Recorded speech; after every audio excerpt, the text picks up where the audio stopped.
Perfecto. Bienvenidas a todos y a todas entonces a esta masterclass de todas las semanas. El tema de hoy, miedo al miedo. El único requisito es estar vivo. ¿Cómo han estado, chicas y chicos? Bienvenidos. Hoy día vamos a hablar de un tremendo tema. El tema del miedo. Una de las 5 características o sentimientos que podemos vivir y que poco se habla de él.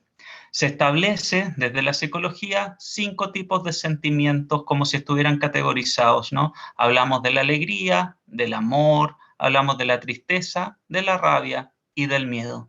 Hay algunos otros autores que incluyen el asco como un sentimiento. Yo también soy de esos que aceptaría que el asco esté dentro de los sentimientos más generales que podemos vivir como seres humanos. El miedo es un sistema de sobrevivencia. Está muy bien sentir miedo, yo sé que es incómodo, sé que a nadie le gusta andar con miedos en la vida, pero el miedo tiene un sentido único, como cualquier otro sentimiento.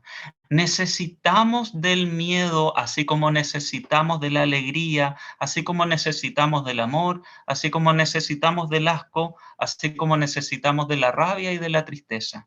Son necesarias esas emociones, esos sentimientos, como expresiones y manifestaciones de nuestro cuerpo y de nuestra mente. ¿Ok? Entonces, primero que cualquier cosa, lamento decirles que necesitamos para sobrevivir al miedo. No es agradable de vivir, por supuesto que sí, pero es un sistema de vigilancia. Es su verisur, ¿ya? Es su alarma. Cuando funciona el miedo y de repente se nos activa, justamente está funcionando muy bien nuestro cuerpo, nuestra mente, nuestra alma. ¿Ok?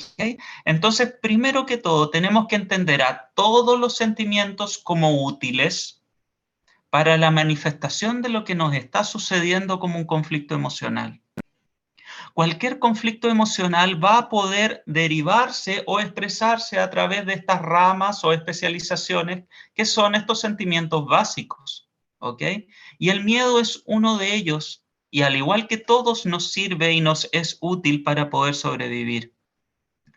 Lo que va sucediendo con el camino de la experiencia es que vamos dándonos cuenta que para sobrevivir, que hay riesgos de sobrevivir y vamos a tener la tendencia de sentir miedo a esos riesgos de vida. Por eso el único requisito para sentir miedo es vivir, es estar vivo. Porque si no estuvieran vivos, no tendrían miedo. Entonces es así de potente y de maravilloso. Cuando uno siente miedo, es una conexión con la vida. Cuando uno siente tristeza, es una conexión con estar vivo. Cuando uno tiene conexión con la rabia, estás vivo y más presente que nunca. Cuando tienes una conexión con la alegría y el amor, estás más vivo que nunca. Eso es lo bonito de los sentimientos. Pero claro, con la alegría y con el amor no sale fácil, ¿no? Qué rico, la alegría. Obvio que disfruto del presente cuando me siento vivo y estoy alegre. Cuando siento amor y me salen todos esos sentimientos, cosquillitas en la guata y un montón de cosas, evidentemente me siento vivo y evidentemente estoy viviendo en el presente y no tengo ningún problema con vivirlo. Pero ¿qué es lo que pasa con la tristeza, con la rabia, con el miedo, con el asco? Culturalmente nos han enseñado a no expresarlos como si no fueran buenos, como si no fueran parte de la vida, como incluso si fueran parte de una cosa infantil. Todos tenemos permiso a sentir y en ese permiso a sentir debemos, en algunas circunstancias, depende de la manifestación de lo externo, depende del enfrentamiento con lo externo, debemos de sentir rabia, si está bien, somos humanos, debemos de sentir miedo, está bien, estamos vivos y somos humanos, ¿ok? Y el miedo nos es muy útil porque resulta que funciona como una alarma, igual que una alarma en una casa. Cuando se intuye y se siente que algo está sucediendo, ese algo tiene que ver con que puede estar en riesgo mi sobrevivencia, voy a sentir miedo. Y está perfecto que sea así, ¿ok? Está muy bien. Ese es el funcionamiento correcto de nuestra mente, nuestro cerebro. Así que primero que todo, cuando se vuelvan a enfrentar en la vida con cualquiera de estos sentimientos, por favor, y esto es algo de educación emocional que ojalá todos sepamos y desde pequeños. Y si tienen pequeños, por favor, denles este permiso. El permiso a sentir. Porque si no sentimos, provocamos una resistencia. Y esa resistencia es la que duele, chicos, después. Cuando somos grandes y adultos y hemos vivido años con esa resistencia, eso es lo que complica. ¿Han visto las grandes represas que hay acá en Chile en un montón de lugares? Cómo una tremenda contención de cemento y de concreto logra poder evitar, mantener a raya una enorme cantidad de agua, litros y litros y litros de agua. No es menos que eso lo que nuestro cuerpo hace cuando uno se resiste a sentir. Así de potente. Así de potente. Y es cansador y es muy agotador. Entonces el permiso a sentir es de las cosas fundamentales que debemos aprender y debemos de darle como permiso a nuestros hijos también. Esa manifestación genuina de sentimiento. Porque si no generamos esta represa interna y cuando queremos abrir esa represa, va a quedar la embarrada. Va a ser un problema gigante porque la acumulación fue de mucho tiempo y vamos a arrasar entonces con ese sentimiento, sea cual sea, sobre todo los tildados de negativos como la tristeza, como el miedo y como la rabia. Y en el caso del miedo es más complejo aún, porque ¿cómo vamos a vivir sin ese sistema de sobrevivencia? Hay personas que están acostumbrados a permitirse la tristeza y son tildados en la sociedad como llorones, sentimentales, hipersensibles, neurodiversos ahora y establecemos ahí distintas conexiones, ¿no? Parecen que son parte de un trastorno de la personalidad, ahora no es trastorno de la personalidad, son espectros de personalidad. Mucho estudio psicológico está tratando de entender ese asunto, el asunto de la hipersensibilidad. Cuando somos muy irritables, resulta que somos mal genios, somos rabiosos, también generamos un problema en la sociedad. Pero yo no veo que la sociedad ande complicada porque uno sea demasiado alegre. Pero ojo, que el hiperpositivismo también genera un riesgo. Calculamos mal las cosas, le brindamos al otro expectativas que no vamos a cumplir. Un excesivo amor y empatía que no es tildado como un problema para la sociedad, también provoca problemas. Porque ¿en qué minuto vivo yo si estoy viviendo para el otro todo el rato? La hiperempatía también es un problema. Pero estamos más acostumbrados a observar como problemas las manifestaciones exageradas de los sentimientos tildados como negativos. Y si somos en exceso miedosos, resulta que somos vistos como niños todo el rato, ¿no? Como si necesitáramos ayuda y en definitiva nos infantilizan por permitirnos un sentimiento que es tan válido como los otros, ¿ok? Pero el miedo está y está para ser útil para nosotros. Es una alarma. Algo pasa cuando siento miedo. Entonces acostumbrarse a utilizar el miedo como una forma de alerta sería efectivamente poder vivir un poco más tranquilo. Si sentimos miedo es porque algo pasa. Ustedes saben la cantidad de información que tiene nuestro cerebro. Es que no podrían ni siquiera imaginarse. Yo les voy a dar el siguiente dato. Somos 7 veces más virus, bacterias, parásitos en el cuerpo que células en el cuerpo. O sea, ya son incontables la cantidad de células que nos conforman y nos autoidentificamos como un conjunto de células, ¿no? Cuando aprendemos biología, resulta que el cuerpo humano es un conjunto de células funcionales, bla, bla, bla, y un montón de cosas. Pero hay 7 veces más virus, bacterias, parásitos y hongos coexistiendo con nosotros. O sea, sería más idóneo, ¿cierto?, decir que somos un conjunto de bichos, ¿cierto? Y es así como cada segundo hay más de 400 pensamientos en cada pestañeo. Y estoy siendo muy cortito con el análisis porque es muchísimo más que eso. Muchísimo, muchísimo más que eso. Imagínense que uno de esos 400 de ese pestañeo nos genera miedo. Y otro dato importante, nuestro cerebro funciona 24/7, no tiene descanso nuestro cerebro. Nuestro cerebro le ingresa la información de nuestros 5 sentidos. Incluso si quieren, podemos incluir el sexto sentido.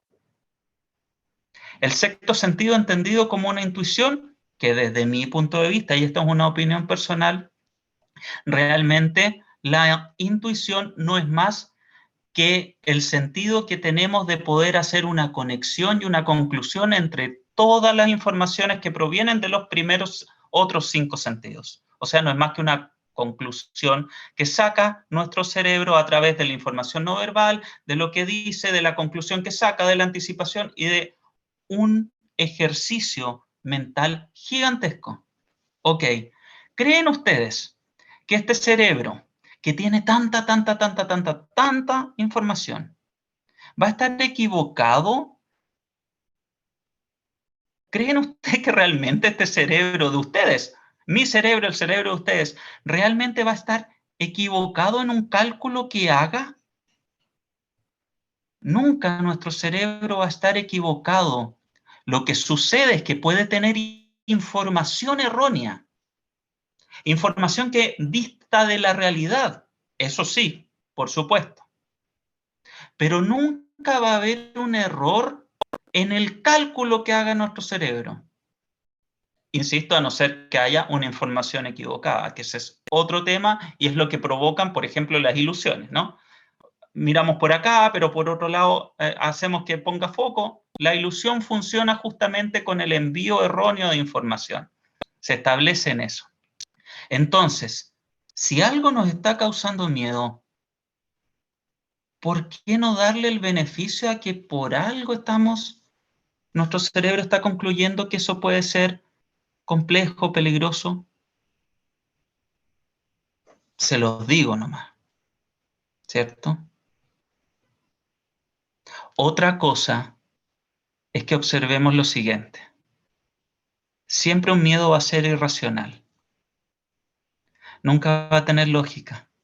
Nuestro cerebro va a buscar brindarle una lógica, porque nuestro cerebro no aguanta la no razón. No aguanta que la situación no tenga una explicación. No puede con eso. Va a buscar, va a buscar, va a buscar, va a buscar y va a buscar hasta que encuentre la forma de entender por qué esa información de miedo está. ¿Ok? Pero siempre un miedo va a ser un miedo irracional. Entonces, un pequeño ejercicio. Los que tengan por ahí un papel y un lápiz, saquen un papelito, ¿ya? Y escriban algo que les produce miedo en el papel. También puede ser una fobia.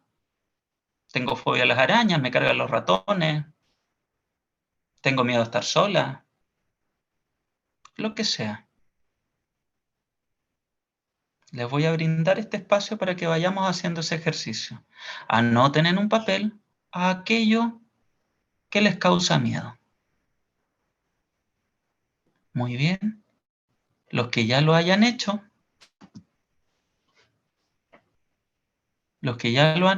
tengan ese papel en la mano. Amúñenlo en la mano. Ténganlo en la mano. ¿Ok? Ténganlo dentro de la mano. Y acérquenlo a su cuerpo. Tóquense con ese papel, la cara, el cuerpo, los hombros, y vayan sintiendo cómo se siente su cuerpo con este ejercicio. lentamente vayan sintiendo qué es lo que le pasa a mi cuerpo cuando yo le acerco esta información que está en este papel. ¿Ok?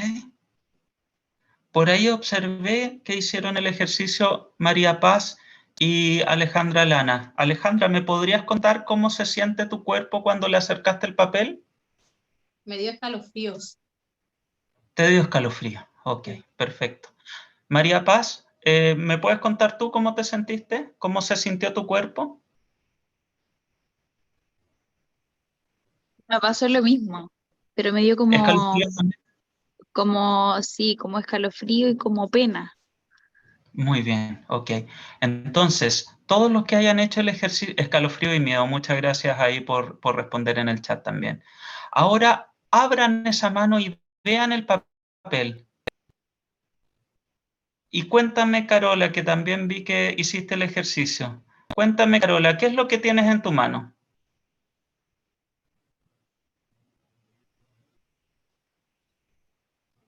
Tengo el miedo, el Ok. miedo al dolor.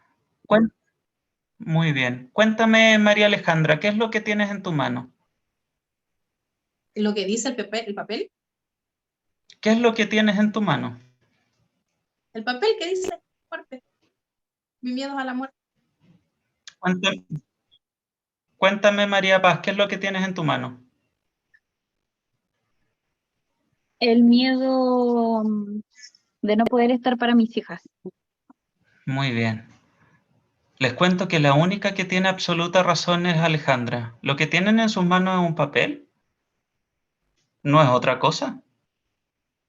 O sea, lamento decírselos, quizás los acabo de defraudar con el ejercicio, pero lo que tienen en sus manos es el papel.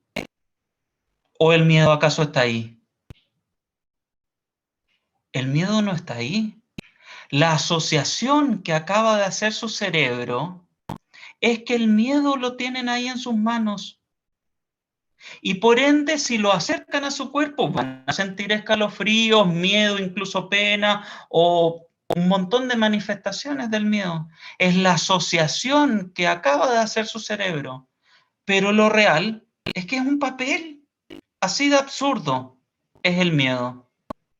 Así de absurdo, no es más que una asociación cerebral. Ahora, para las y los que sintieron que tienen el miedo ahí entre sus manos, yo los invito a votar ese miedo. Párense ahora del lugar donde estén, si quieren, y bótenlo a la basura. Ahora, de inmediato, agarren ese papel y bótenlo a la basura. No lo vean más. Ahí, en el tacho de la basura, junto con las verduras, con los pedazos de almuerzo que quedaron, ahí mismo echen. O en el water, donde ustedes quieran, pero que se vaya de ahí. Lo que acabamos de hacer es un ejercicio muy sencillo, ocupando la asociación que tiene nuestro cerebro, que ustedes lograron identificarlo porque lo sintieron. Ahora su cerebro sabe que ese miedo no está, se fue a la basura. Chao, chao, ya no está el miedo. La pregunta interesante sería ahora, ¿cómo continuamos viviendo? Porque ustedes siguen viviendo y van a seguir enfrentándose a situaciones irracionales. Y es ahí donde pueden hacer el miedo al miedo. Que parece un miedo potenciado, pero no es más que tenerle miedo al miedo textual. Tenerle miedo al miedo de sentir más dolor en el caso de Carola. Tenerle miedo al miedo de poder morir en el caso de Alejandra. Lo real es que lo que prende las alertas del miedo es siempre un riesgo de sobrevivencia. Entonces podríamos asumir que siempre, siempre, siempre un real miedo va a ser lo que nos acerque a la muerte. Porque como el único requisito de sentir miedo es estar vivo, la única manera de desactivar el miedo es estando muerto. Esa va a ser la gran alerta.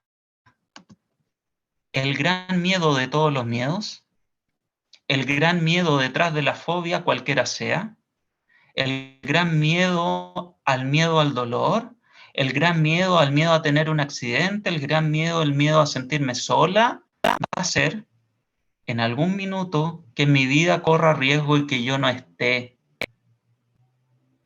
Pero hay deformaciones de esa lógica que vienen siendo un miedo sobre un miedo. Lo lógico, el miedo primario, a eso me refiero, el miedo primario, siempre es un miedo derivado de la muerte. Por eso es irracional. Es irracional porque lo único que sabemos y la única certeza que realmente tenemos es que si no estamos vivos, estamos muertos. O sea, la muerte es el derecho a nacer y no al revés.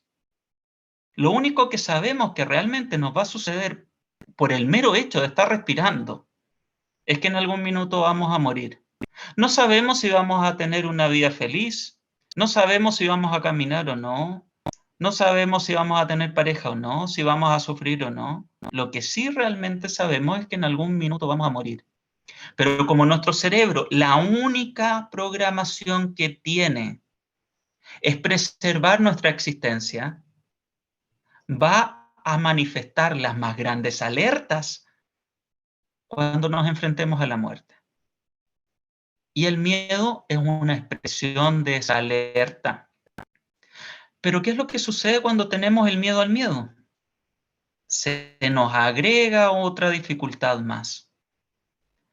Las personas que hemos vivido situaciones donde nos hemos sentido desvalorizados, sin valor, no sentí que valía para mamá, papá no me quiso, y todas esas historias que nos provocan tener una estructura de personalidad desde la desvalorización, vamos a tener la tendencia a sumarle a este miedo primario un segundo miedo. Miedo al dolor, como decía Carola, miedo a estar solo, miedo a que me dejen. Todos esos miedos que pareciera no vienen desde la raíz de directamente relacionados o con algún tema parecido a la muerte, van a ser un miedo sobre el miedo. Y es el miedo a sufrir, es el miedo a que me dejen solo, es el miedo a no prosperar, el miedo a no ser suficiente. Todos esos miedos van a estar basados en la desvalorización y no es el miedo primario natural que tenemos que dejar que exista porque simplemente es una alerta a la sobrevivencia. Ahí estamos frente a un conflicto.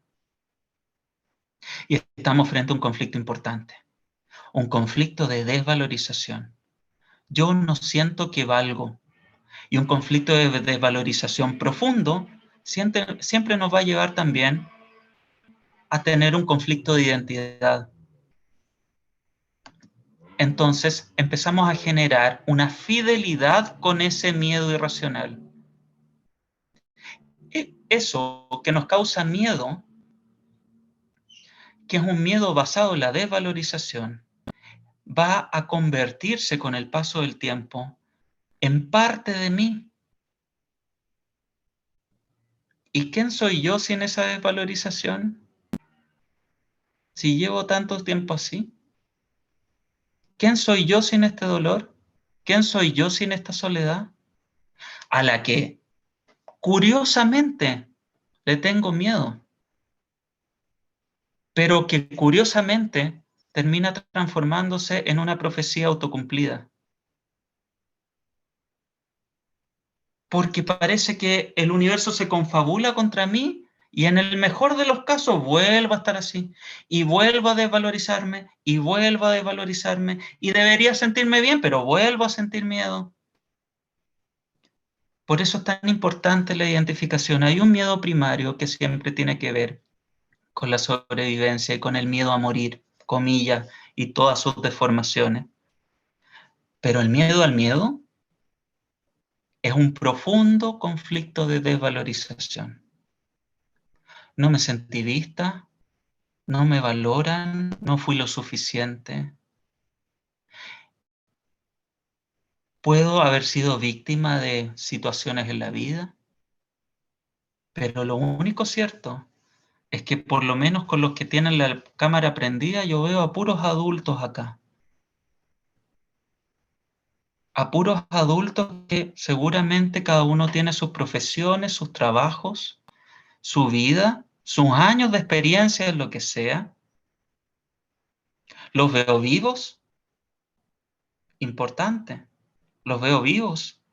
Los veo vivos y los veo con ánimo de aprender, de prosperar, de encontrar respuestas a la vida.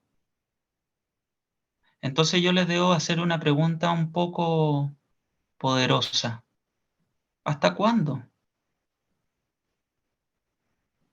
¿Hasta cuándo van a seguir cargando la desvalorización en su vida?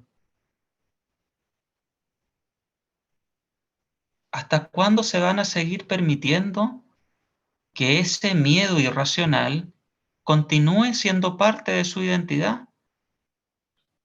Como si yo me llamara Claudio Miedo a la Soledad. Así de potente, se transforma en un apellido. Carola Dolor. Alejandra Muerte.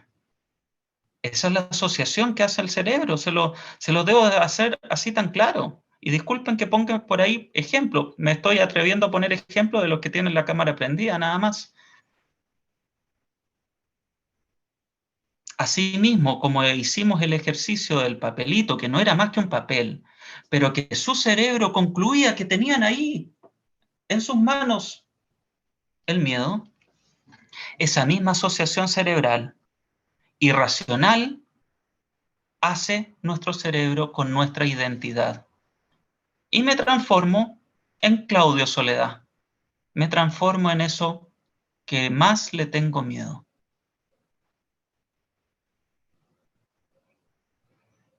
Pero se puede trabajar, chicos. Yo le tengo hoy día una buena noticia. No todo tan triste. Es parte de nuestra vida, estamos vivos, somos adultos, queremos aprender, ¿cierto? ¿Y qué es lo único que se puede hacer con el miedo? Ya que es irracional. Es entender qué tan irracional es, desafiarlo. El miedo se desafía.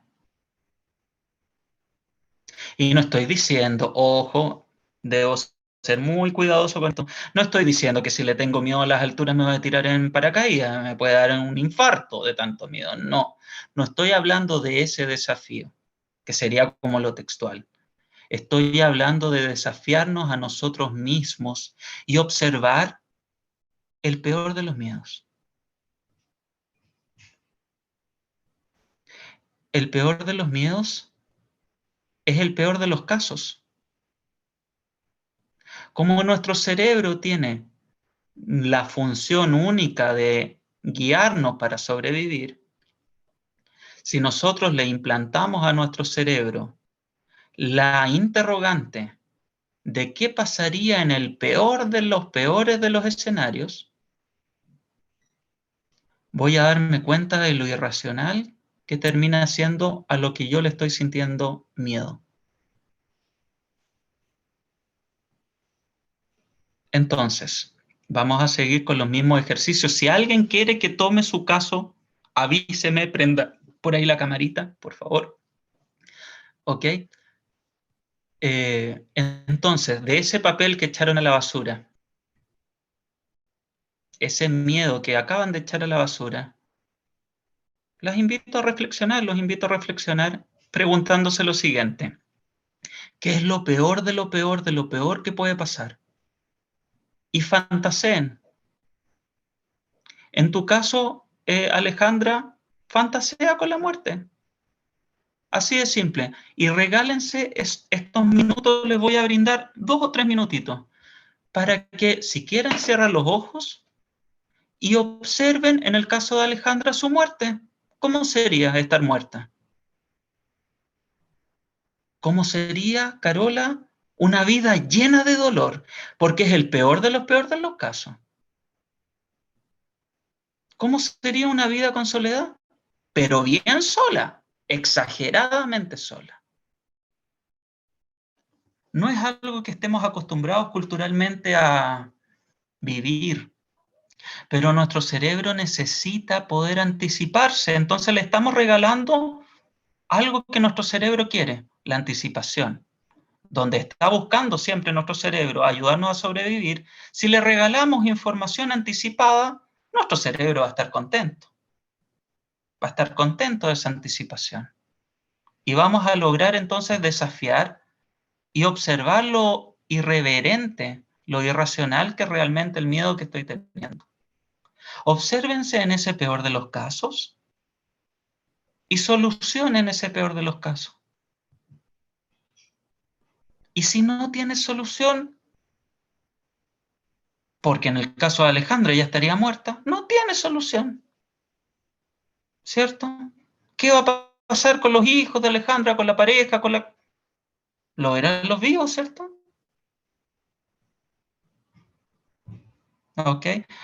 Gloria, Verónica, por favor, soy súper monofocal, entonces, por favor, lo que digan en el chat, si lo pueden expresar verbalmente, yo se lo agradecería, porque me cuesta entre aceptar a la gente que de repente se va, vuelve, y leer el chat, y seguir hablando y seguir con el hilo del tema, me cuesta un poquito, entonces les agradecería que me interrumpan. Tienen el permiso de interrumpirme, ¿ok? Tienen el permiso de interrumpirme. Esto no es una clase de colegio donde hoy tengo que poder hablar o qué sé yo. Así que lo que haya puesto ahí, que me pareció súper interesante lo que alcancé a leer, si lo puedes, Gloria, Verónica, expresar verbalmente, yo te lo agradecería para ocuparlo como ejemplo. Ok, no es fantasear de forma obsesiva, por favor. Acá podemos haber personas que tenemos trastorno obsesivo compulsivo. Cuidado con eso. Evidentemente sigue siendo una generalidad, ¿ok? Si este fuera un ejercicio terapéutico individual, por supuesto que estaría muchísimo más centrado en un espacio de seguridad. Esto es solamente para que ustedes logren vivenciar una herramienta pequeñita que pueden hacer con sus hijos, que pueden hacer con sus parejas, con sus amigos, con sus vecinos, como un trabajo para aprontarse al miedo. Siempre el miedo va a ser desactivado, comillas, si observamos qué es lo peor que puede pasar. ¿Qué es lo peor que puede pasar? ¿Que me muera? Bueno, me morí. Lo siento. Qué triste. Para los que quedan, ¿no? Porque ya estoy muerto. Si el miedo es estar solo, observemos esa vida de soledad. ¿Realmente estaríamos tan solos? ¿O tengo miedo a que me dejen y no a la soledad? Porque realmente todos vivimos acá en una sociedad. Podemos estar solos en nuestro departamento, pero cuando agarramos el ascensor y empezamos a caminar en la calle, dejamos de estar solos. Entonces, ¿tenemos miedo de que nos dejen nuestros amigos o nuestros familiares? Sería súper triste, ¿sí? Pero les aseguro que su cerebro buscaría tener nuevamente vínculos. Porque no podemos estar solos, porque realmente no estamos solos. Realmente nunca estamos solos. ¿Se acuerdan esta película del El naufragio, creo que se llamaba, que quedaba este actor famoso naufragando en una isla y generaba al Wilson a la pelota que le hacía cara y conversaba con Wilson? ¿Se dan cuenta? No estamos tan lejos a que eso suceda, porque vamos a obligarnos a vincularnos con otros de igual forma, si fuera el miedo a la soledad. El naufragio, gracias. El náufrago, muy bien. El náufrago, por ahí lo leí. ¿Ok? Entonces, lo más importante de entender el miedo al miedo es que la cuota normal, comillas, de miedo es este miedo primario, irracional, que viene siempre en un sentido de sobrevivencia. Eso está bien, sintámoslo, por favor, es nuestra forma de relacionarnos con el mundo, de entender lo que nos pasa. Pero cuando ya son miedos a más miedos a otras cosas que no necesariamente nos llevan a que el peor de los escenarios sea la muerte. miedo a la soledad, miedo a que me abandonen, miedo a sufrir, miedo a quedar ciego, un montón de otras cosas que nos mantendrían vivos, siempre van a tener que ver con una desvalorización profunda. Porque si yo tengo un miedo a la soledad, es porque yo ya me sentí solo. Nunca alguien que tenga miedo a la soledad no ha vivido solo o no se ha sentido solo. Nunca alguien que tenga miedo al dolor es porque no haya sentido dolor. Es porque hemos sido traumatizados por eso que hoy día sentimos que es un miedo. Porque no lo queremos vivir porque fue vivido como un trauma. Un trauma desde la desvalorización. ¿Ok? O un trauma textual. Los dolores son altamente traumáticos. Dolores físicos me refiero. No se imaginan lo altamente traumático que es vivir con el conflicto de los cálculos renales, por ejemplo. Son dolorosísimos. Es de las enfermedades más dolorosas dentro del top 10 de las cosas dolorosas que nos pueden suceder biológicamente. Un embarazo natural, parto, las que hayan sido mamá, es altamente traumatizante. Es mucho el dolor. Las jaquecas, los dolores de cabeza, están dentro del top 10. Fíjense, dentro del top 10 de las cosas que más duelen biológicamente. Junto por ahí con la pica del alacrán. Y eso es altamente traumatizante. Cuando todos los días durante años nos hemos sentido solos, es altamente traumatizante. ¿Y cómo no se va a generar una alerta de volver a sufrir? Obvio, y se va a manifestar como un miedo al miedo. Hay solo dos formas de traumatizarnos.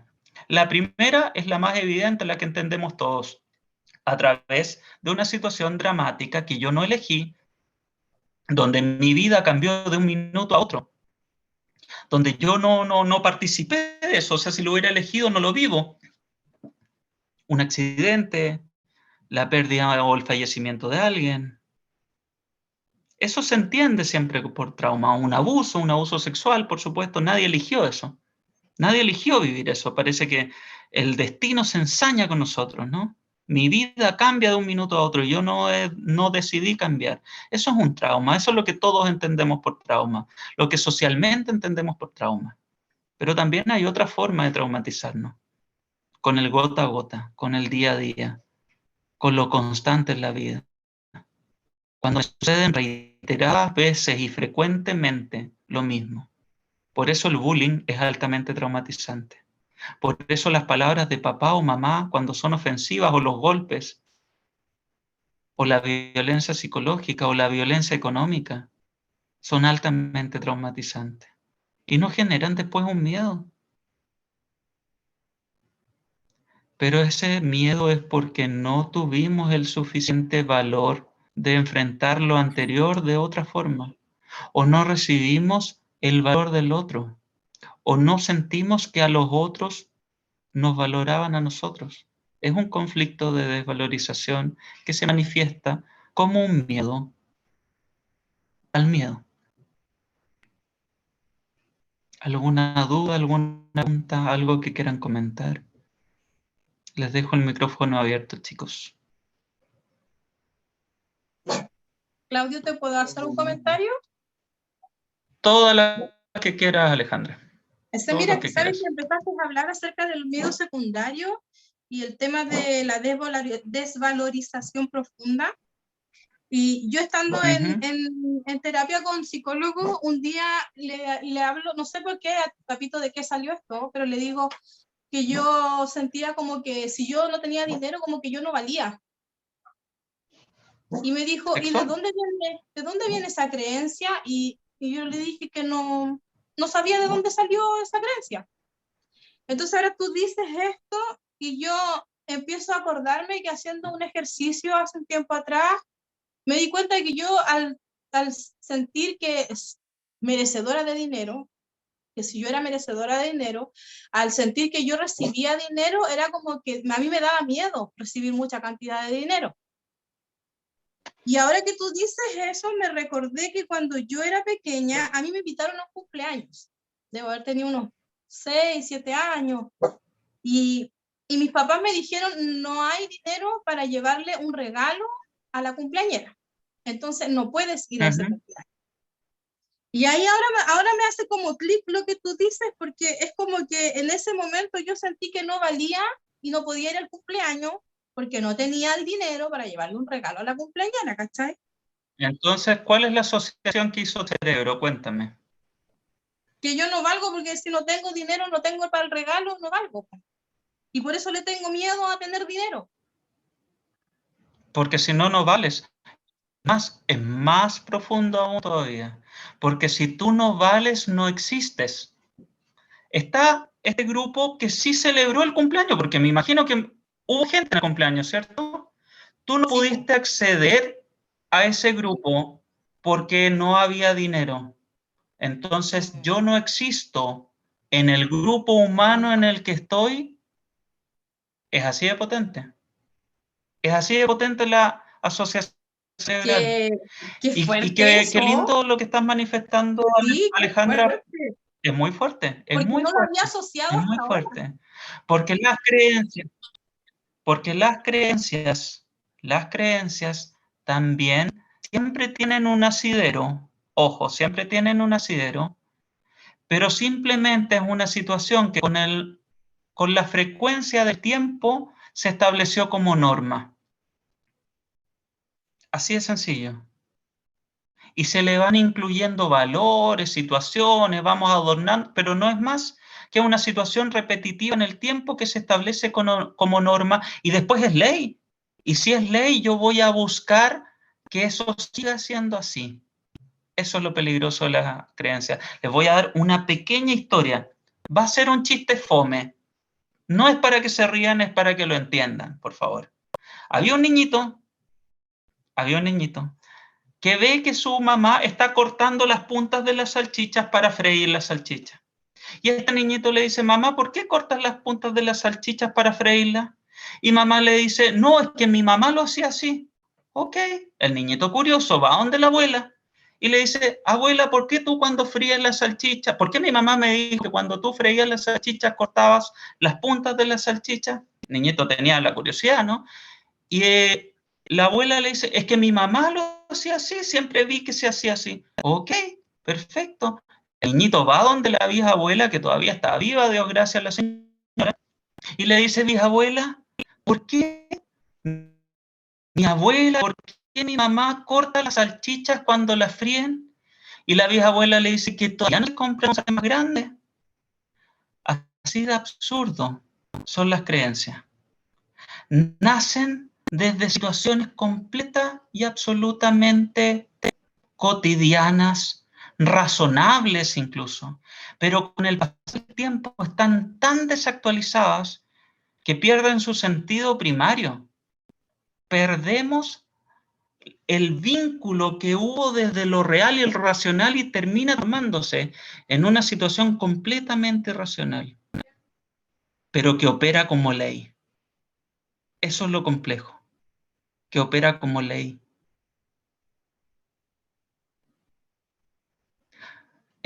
Hace mucho tiempo atrás estaba mirando las noticias y veía cómo estaban desalojando en la Municipalidad de Santiago a los chicos que estaban ahí leyendo el tarot, apelando a una ley del 1800, todavía vigente, que eso era brujería y que no se podía hacer en el espacio público, algo así. Así de absurdo.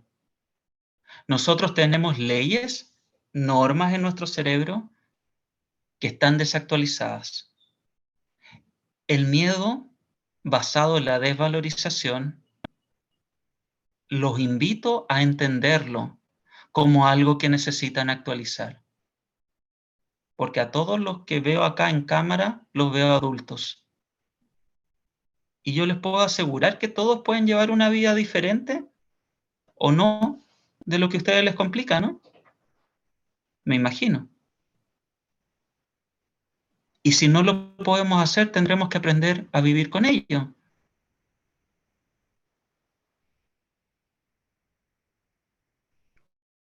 Porque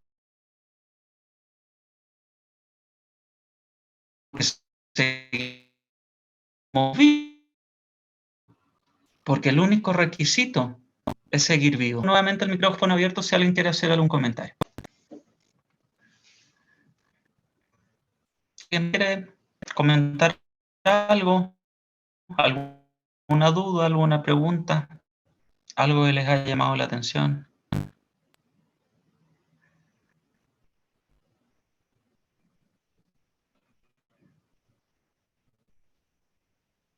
¿Me escuchan? ¿O se cortó la comunicación? Ah, sí me escuchan, sí. Ah, están ahí internalizando la información simplemente. Perfecto. Está muy bien. No es malo anticiparse y ponerse en el plan del peor de los casos. Es parte del sobrevivir. Lo que es malo es que constantemente nos estemos planteando en ese plan, pues por supuesto. Todo en su justa medida es positivo. Todo en exageración termina siendo nefasto y termina siendo enfermizo. ¿Ok? Pero nuestro cerebro necesita anticiparse a las cosas. Y si estamos viviendo miedo, bueno, regalemos esa anticipación y comencemos a pensar y a sentir cuál es el peor de los casos. Y si solucionamos cuál es el peor de esos casos, nos vamos a sentir mucho más tranquilos. Alguna vez atendí a un paciente que tenía una deuda millonaria, gigantesca, impagable para él, y lo estaban demandando por esa deuda. Y me solicitó atención porque ya la ansiedad lo tenía muerto vivo, me decía. Hicimos este ejercicio. Ok, compadre. Por supuesto no lo traté así, pero es para ustedes nomás. Pónganse en el peor de los casos. ¿Cuál es el peor de los casos? ¿Qué es lo peor de lo peor que tendrías que hacer enfrentado a esta situación de deuda millonaria? No, o sea, no hay otra forma, tendría que estar preso. Ok, imagínate que estás preso. ¿Cuántos años de presidio serían? Pucha, no sé, 5, 10, no tengo idea. Obsérvate preso. Observa tu vida como preso. Le hice, no sé, 20, 30 minutos que me contara su vida estando preso. Hasta que normalizó la situación. Hasta que se dio cuenta que tampoco iba a ser tan terrible. No era lo que quería para su vida, por supuesto, pero tampoco era tan terrible. Es más, se terminó imaginando que unos abogados sacaban antes un montón de cuestiones. Se terminó sintiendo tranquilo. Más ansiedad. Porque, ojo, lo que hoy día llamamos como ansiedad no es más que un miedo prepago, un miedo por anticipado. Toda ansiedad es la manifestación de un miedo de algo que todavía no pasa. Tenemos que identificar a qué le tenemos miedo de aquello que todavía no pasa cuando sentimos ansiedad.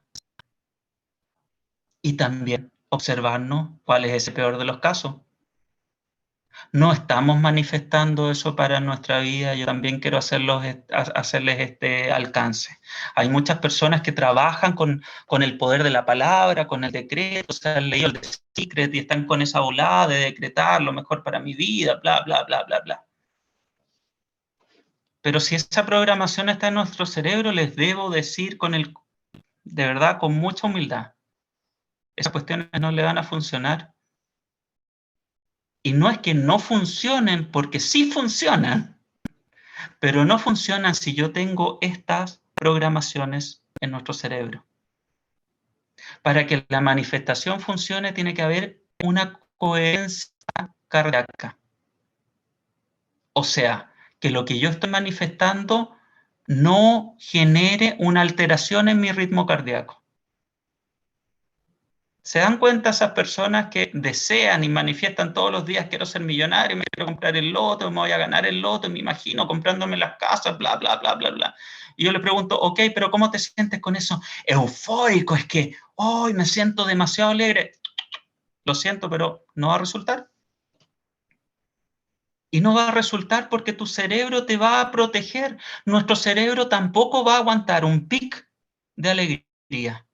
¿Se dan cuenta que cuando está muy alegre, tampoco te dura más de 5 minutos?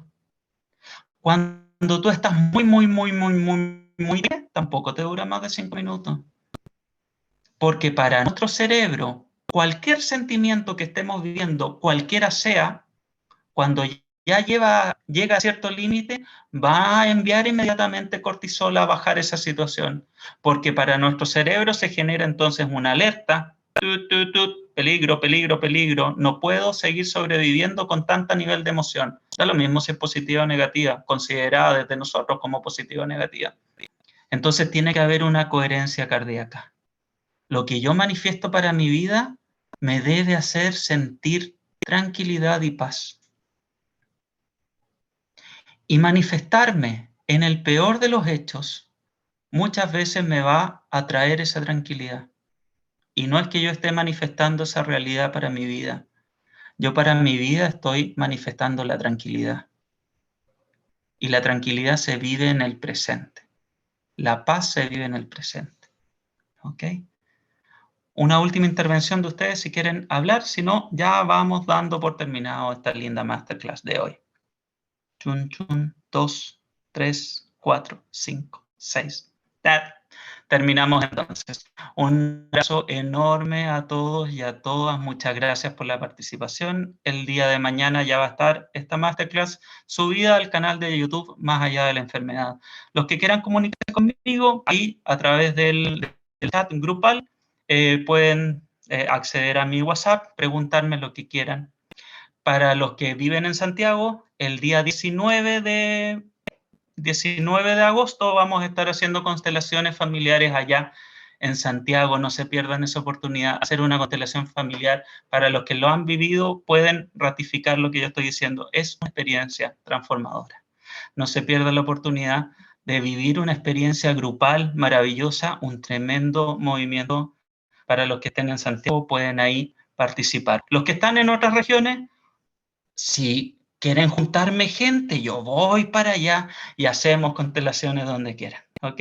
Un abrazo enorme a todos y a todas. Que tengan una linda noche. Chao, chao.